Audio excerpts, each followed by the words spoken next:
but we started coming to this area late 60s, both hiking and boating. We did some of the early paddling in this area.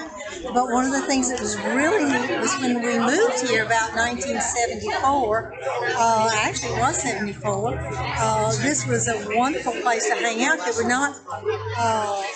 was not a lot of traffic here in the area like has been in some years, but I loved to browse through and see what was there. We lived in an old log cabin at that time, and even my flower container, which is oversized, has got a mama duck on it, and I bought it here. One day when I come in to get some lunch, you could just go up to the counter, and it was reminiscent of my childhood even, and it's so exciting to me to think about being part of restoring this and having it going again. I've got great grandchildren who live in this area, and I'm so excited that they will perhaps get to enjoy this as much as we have through the years. First decade of the 20th century, and the Tanner family bought it in 1923.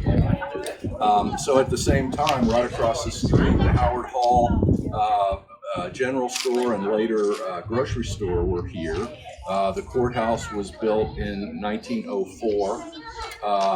Just on the other side of the Howard Hall building, we have what was originally, when Citizens Trust Bank and Trust vacated what is now the Tanner store, built a two-story bank building on the other side of the Howard Hall building that ultimately became City Hall, and most recently will become the Morgan County Museum. Further away down the street here, you've got the Presbyterian Church that dates to the 1800s. You've got the old jailhouse that dates to, I think, 1930. So I think it's really kind of interesting to imagine what this community might have seemed like. It was a bustling little rural community with a number of existing buildings, several of which have been designated for inclusion in the National Register of Historic Places. The Tanner store itself, I think, served a number of needs for the community. It was, of course, a restaurant and a soda fountain.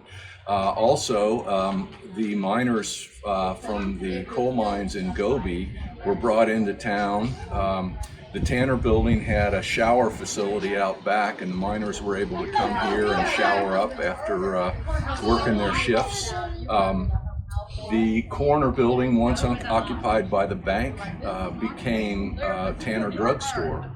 And one of the beautiful aspects of this structure is that everything is here. The old ice cream freezers, the old cash register, the bank's vault is still intact. So, so much has been preserved here.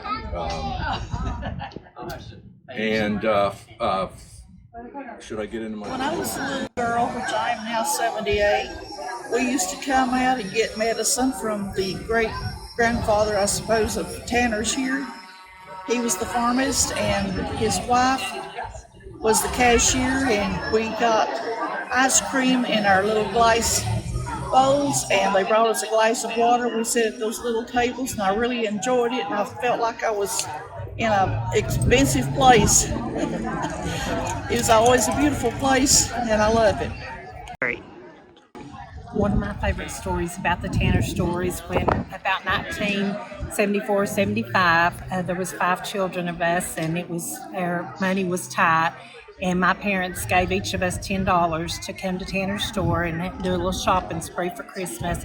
And I picked out these little earrings here, and every time that I pulled these out of my jewelry box, I think about that Christmas shopping spree that we got to come to Tanner's store and do.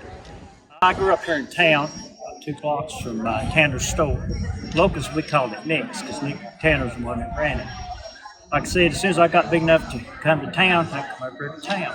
I come in the store, buy candy, buy comic books, I had magazine. Later on, I started buying hot rod magazines, motorcycle magazine. He had a big magazine rack. You could find just about anything you wanted at Nick's. I used to come in, my dad had a store next to his. I worked there for a while, grocery store. I come in, get a cheeseburger, whatever. Later on, get a cup of coffee. Just buy fishing baits, bought a high-powered rifle.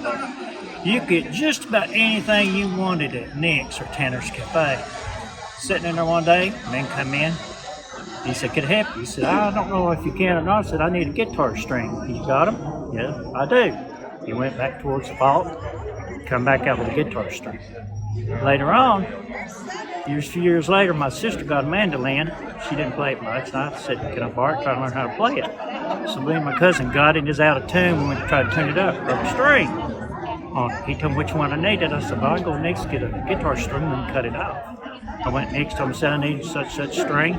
I said, "I'll cut this off." He said, "Why are you going to cut it off?"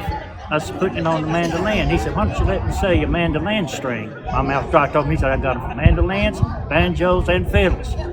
I mean, anytime anybody come in town looking for something at the store, and something we didn't have, I'd say, "Go to Tanner's."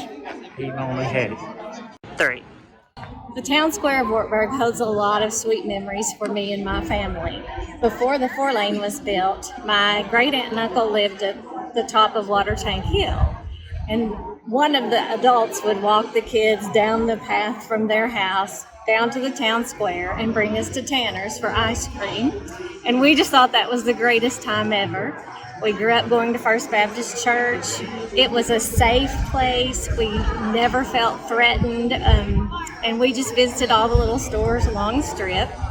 And one time when I was 4 years old, I wasn't supposed to, but my cousin, who was the same age, and I took off from their house, came down the hill by ourselves holding hands, and they missed us and didn't know where we were. And we were walking around the town square with our little ice cream cones, just happy as could be. So I would love to see Wartburg preserved so that we can all have those fond memories. 3. I grew up here all my life in Wartburg, Tennessee. My dad had a grocery store right down here beside Tanner's Drug Store. I spent many a pennies, nickels, dimes, 15 cents on comic books, on candy, on Tiger Beat magazines, and whenever the new magazines come out, Nick would rip the cover off the old ones and throw them in the corner. We could go back there in the back and get them for a nickel a piece. What a deal that was. Best memories ever. I want to talk about Tanner's. When I was in high school, I was working as a janitor and summer job here at the courthouse just across the street. Loved to come over here and get the hamburger, cheeseburger, the chili, the strawberry shake. That was a big plus. And then it's fun to know that janitor at the courthouse that I later got to be and serving now as a general sessions judge, and just to see the history here and let it go on. Got a grandson 9 months old. I'd like to see him be able to know this building and the history that's behind it in our town. So we'd love to have the HGTV come in and redo it. Hey guys, I'm Robert Bird, and I am one of the local county commissioners, and I started my career here 41 years ago as a young EMT student. I would come up here to Nick's store and sit and visit with him and have a Coke or a sandwich or something. And what made it even more special with Nick was our ambulance station was actually just 1 block down the road here, and we could walk up here, and Nick's house was right beside our ambulance garage. So we'd see Nick during the day here in business and have conversations with him. And then in the evening, Nick would come down, and he was always working. He was a hard worker, and he would mow his yard. And we weren't very busy as an ambulance service back then, so we'd actually go over and help him a little bit in his yard. Then we'd sit on his front porch and have a glass of tea with him and talk and just listen to his stories. Outstanding guy. Always enjoyed coming here. Certainly enjoyed sitting on his front porch with him. It's just great memories here in Wartburg.